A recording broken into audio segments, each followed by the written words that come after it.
we're not included in it because we're not big enough, but loads of rugby league media outlets on there, and then a few of the things in there, the trust the process gag that they threw in, that was funny. There was a bit of a dig at Salford. There was definitely a hilarious sideswipe at what I call spurious about rugby league, but serious about rugby league. Yeah. Some good stuff there in that. Mark W got in touch on the sign. He said he's obviously a tremendous talent and will do wonders for the dressing room and the youngsters, but when he arrives he'll be 34 on a 2-year deal. Between him, Cudjoe, McGilvery and Lutelli, that's an old back line for us in 2023. That said, I trust the process and can't wait to see what he does for us. Yeah, I hadn't thought that is a very old back line. I mean, if it clicks, it's going to be phenomenal. If it doesn't, then the conditioning room's going to be busy. Yeah, the only worry, isn't it, with old players is they don't recover from injuries as fast. So if you do get injury, if they don't get injuries, and if they do re-sign Lutelli, then that is class, across the back, the three quarters there. But when they get injuries, those players might take longer to come back in. It means your backups have to be good as well, don't they? Yeah. Catalan's line, I think we might have mentioned this the other week, but it's now been confirmed that former Newcastle Thunder head coach Eamon O'Carroll has returned to Catalan Dragons to take charge of the club's reserve. He resigned from his position as Thunder boss back in June, and he now returns to the Dragons, where he previously worked as an assistant coach to Steve McNamara between 2019 and 2020. Yep. Okay, that's the big talking point of nonsense from the off the field stuff. Let's get into the last couple of games. Toulouse versus Salford. Another game. Home side winning at half time, lose it at full time. They were 9-6 up at half time with Toulouse. Weird scoreline. The game finished 24-11. Please, Neil Ormston, tell me if there's ever been a Super League game that had that final score before, because that seems like a unique one. 3,706 was the crowd figure. Robert Hicks was the referee. No Lambert Balmus again, so incomplete team stats. We can't make comparisons. But what about the individual Scoots? Yes, for Salford it was Brodie Croft with 2 try assists, 5 tackle busts and 146 metres, and Jack Ormondroyd with 118 metres. For Toulouse it was Ollie Ashelbot with 6 tackle busts, 223 metres and 2 clean breaks, and Romain Navarrete with 118 metres. Did you see the story about Ollie Ashelbot after this game? No. Apparently he collapsed after the final hooter, and has had to be taken to hospital and stuff. But it was when the players were all, giving each other cuddles and then going to thank the fans and stuff. It was that sort of period. So right after the fans saw it happen and stuff. It seems like he's on the mend, and it was just an exhaustion thing, which in that sort of heat, all them sort of meters being, and the size of the lad there's nothing to him, is there? There's not much reserves to pull out of that body. So yeah, wish him all the best. Hopefully he'll be fine and good to go again. If he's out against Hull FC, that's a big loss for Toulouse. But crazy story. Yeah, I wish him well, but I'd quite happily have him, not fit to play this weekend. Yeah, the only fan viewing we got around this game was David Gibson. He said, Tony Gigot, the most overrated player in French history. 0 man management ability, no respect of his teammates and no accountability. And even the French national team head coach has had enough of him. So, not much about the action on the field there, but Tony Gigot is a divisive figure. He threw another great cut-out pass in this game, but he probably had a load of hissy fits as well. He got pulled back before half-time, didn't he? He made an intercept break. Yeah. But Joe Burgess with an ankle tap, wasn't it, that just was enough to stop him? Yeah, although Callum Watkins came in and hit him in the head, so that gave away a penalty. Oh, I missed that. The highlights I watched didn't show that bit. Yeah, it kind of halved the impressiveness of Burgess's chase back. It stopped a try, but it did still result in a penalty. CO and Burgess are a really good wing pairing, actually. They scored some decent tries again in this game. Tim Laffey with another great offload for Burgess' second try. I don't know what you thought of the highlights. Yeah, I mean, it was Navarrete's try, wasn't it? Where, the Salford players just looked like they didn't want to tackle. There was no one near him, was there? But yeah, I mean, as you say, Sia and Burgess just when you've got a wing pairing like that and you've got players like Croft and Sneed who can put it on a plate for them, you're just going to score lots, aren't you?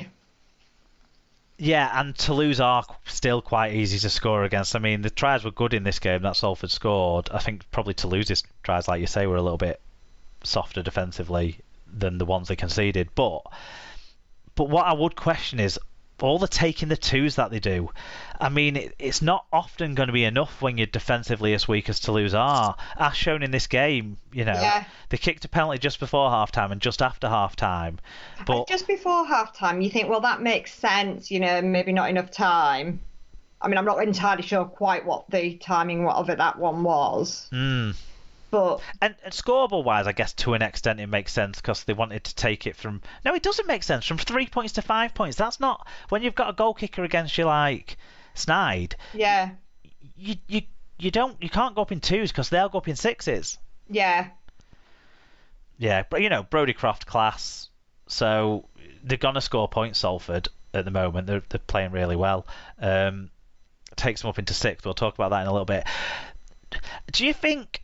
Right, so Toulouse, I'm a bit worried now about Toulouse. I'll talk about this now, even though we've got another game to cover. Because the momentum's been broken, obviously, with this loss after them 3 wins in a row. They haven't won an away game. They've only won home matches or the match at Magic Weekend, right? Yeah. And they only have 2 home games left. The whole game that coming up this weekend, and then one against Catalans in a few weeks' time. So they're going to have to win away. They've got away games at Hull KR Warrington and Hull FC that they might see as winnable, but they're going to have to win at least 1, maybe 2 of those games to stay up, maybe. Yeah, but you look at them and that's 4 winnable games really for them, isn't it? It is, but they haven't shown that they can win on the road. Although, the flip side, 5 of Wakey's 7 remaining games are against top 5 sides. Yeah. So it's kind of hard to call too because they have to step up. Because Wakefield, haven't been beating anyone recently, and the only team they've really been consistently beating is Warrington. So who have Wire got to play? I haven't even looked at their fixtures because I'm convinced that they'll win 1 more game and that's enough to be completely safe for me. Yeah, I agree. Really, I think they're supposed to play still as well, so they'll be all right. Yeah, well, Hull arguably have got the easiest run in because Hull play Toulouse twice, Wakefield, Warrington, Rovers. Yeah, so they've only got 2 games against top. And we've got Saints still at home. And Catalan. No, who was? I can't remember. Not Catalan, yeah. Oh, there we go then. Yeah. So Hull FC have got Toulouse away. Huddersfield, Huddersfield, St Helens, and that's it. Sorry, it was Huddersfield, not Catalan. So yeah. So then you finish with Wakefield, Salford, who are a top 6 side currently, Toulouse, and Hull KR. That last game could be massive potentially, or it could mean nothing potentially. But I just think that's an easier run-in, isn't it, than what the other sides have got. Like, obviously that's in the race for promotion, so we'll talk about that separately in a little bit. But Warrington's run-in, they've got Huddersfield away, Wigan away, Toulouse at home, Leeds away, Castleford at home, and Huddersfield away, and Salford away. So it is a tough run-in, but you'd fancy them to win at least 1 match. Yeah. And then 6 points and a better points difference you'd think is enough. I don't think Toulouse are going to win 4 matches. I don't think Wakefield are going to win 4 matches. No. 3 matches. 3 matches even is probably a push. So, So Daniel Alvaro got a Grade B dangerous contact charge 1 match penalty notice. That's a blow because he's been really good for Toulouse. And for Salford, Scotland's Danny Addy will play no part in this autumn's World Cup after suffering a season-ending injury. So he's played in the last 2 World Cups for Scotland and been great for them in the World Cups, I think. But season-ending Achilles tendon rupture against Toulouse on Saturday means that he's done. That's a real shame for Salford and Scotland. Scotland more so. Definitely, yeah. One last game to talk about. Pittsburgh pissing down in rain at the building site. Wakefield versus St Helens. It was 10-0 to Wakefield at half-time, but guess what? The home side that were leading at half-time lost 13 points to 12 in Golden Point extra time. 4,162 was a crowd, but we know the mitigation there with the stadium improvements going on. Ben Failer was the referee. Wakefield had a narrow stat win in metres and average gain, plus a 5.4% better team tackle success rate. However, they also made 2 more errors and conceded 2 more penalties. What about the individuals? Yep, so individually it was Curtis Saronen with 152 metres, Jack Welsby with 1 try assist, 147 metres, Conrad Hurrell with 1 try assist, 7 tackle busts and 143 metres, Joey Lussick with 50 tackles, 12 marker tackles. And for Wakefield, it was Jai Whitbread with 43 tackles and 152 metres. That'd be impressive, wouldn't it? 152 marker tackles. Yeah. I mean, I heard his name mentioned a lot on the radio, so I thought his stats would be quite good, but that would have been something else. Tinirao Arona with 139 metres and Jamie Shaw with 108 metres. Yeah, Shaw obviously moving over from Hull FC on loan until the end of the season on debut there for Wakefield. On the Super League website, his stats were listed as James Shaw. Interesting. Dr. Bob Phillips said, "This was magnificent. I'm certain Trinity were inspired by Isla, the lass whose minutes silence opened the game." Yeah, a young 8-year-old Trinity fan. Yeah, that was very sad. So our best goes to her family.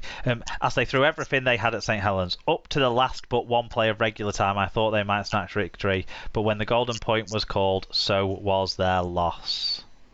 At Mike Webb 58 said, "Self-inflicted for Trinity. Operation Relegate Warrington was going well until Saints realised it might mean having to come back to these dugouts next year.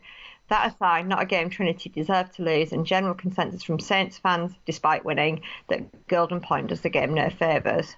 Yeah, a lot of talk before the game. The photograph that Saints put up of the dugouts with just the... not even like chairs that anyone currently uses anywhere, but those old sort of school chairs. Yeah. Just in the dugout. It did look, if we're talking about commercial value and that sort of stuff, but Wakefield are making stadium improvements, and hopefully that will be fixed as well amongst that. Tom Andrews said, "Good Lord, the meltdown that Wakey lost this game in Golden Point. Bet they didn't moan when they beat the Dullers the other week, did they? As for Saints not taking certain games seriously, this isn't the first time, is it? Needs to start being looked into, as I've mentioned before. Basically, fuck off Wakey and fuck off Saints." I don't think Saints weren't taking this game seriously. I think they just, they played what they had. They played the side they had to play with injuries and stuff. The likes of Bennison and Davies were playing because of injuries, not because of disrespect or anything like that. Injuries and suspensions, should I say. So, I listened to it on the radio, and it did sound like it was all Wakefield in the first half for a large period of the second half too. And it's the same thing I just mentioned, taking twos, taking penalty goals. I can understand it a bit in this game because the conditions were horrid at the point where they were taking the penalty goals. It did clear up for the last 20 minutes when Saints turned up. But why? I just think you've got to question it a bit because you feel like you'd need more than 12 points if you're Wakefield to beat Saints. Because Saints only really were a factor for 20-25 minutes and they won the game. Yeah. But I guess, if 12 points was all that they could manage, then it's all that they can manage, isn't it? Do you know what I mean? And they said it's only just snuck past them. Well, they were lucky. In a way. I mean, Lomax dropped the ball, but it went backwards. So they got away with it. But if it had gone forwards... But very often, referees this season have called any ball on the ground a knock-on. Yeah, and it did go backwards, but at the same time, he's moving forwards. So sometimes you can see how they call those as knock-ons. Yeah. The Wakefield players kind of stopped. They kind of let Welsby kick that drop goal. They kind of didn't play to the whistle to a bit. I mean, I guess they were knackered and it was... Yeah, I mean, I think Shaw was out there chasing it, but not really anybody else. Yeah, it felt like they were all a long way away from him, weren't they, after the drop? Maybe they stopped their chase and then didn't quite pick it up well enough again. I don't know. Tell you what, though, Jack Wellesby did need to step up with something to win that try, because what a fucking error it was when he gave up the try for Croft. What?